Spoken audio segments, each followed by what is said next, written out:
state elections. So let's take a look at that on page, that's on page 6 of the paper. But before we look at that, on page 4 and 5 of the paper is an interesting headline there, sharp split in Ruto and Raila CNN talk. So we've seen both Deputy President William Ruto and Raila Odinga take to CNN to issue several statements there. First, it was Raila Odinga saying Uhuru should resign because the turnout of the poll was in itself a show of no confidence in his presidency in the country.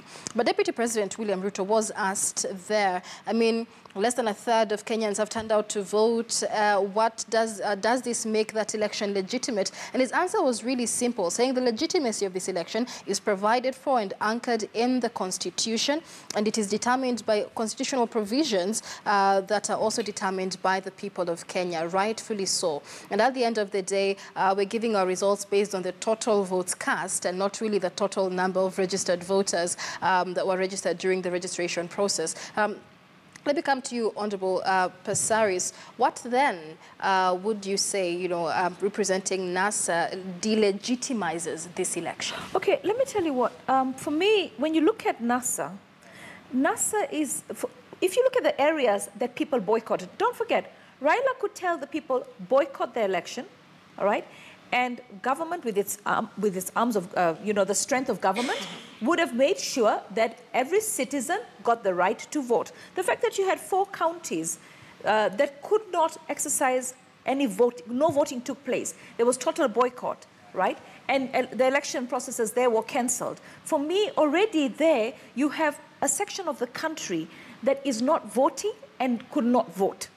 All right. So there in itself, it lacks legitimacy. Is it could not vote or did not want to vote? Let me tell you, could not vote, did not want to vote. Voting never happened. At the end of the day, the citizens, the voters in those areas did not want to hear about IEBC.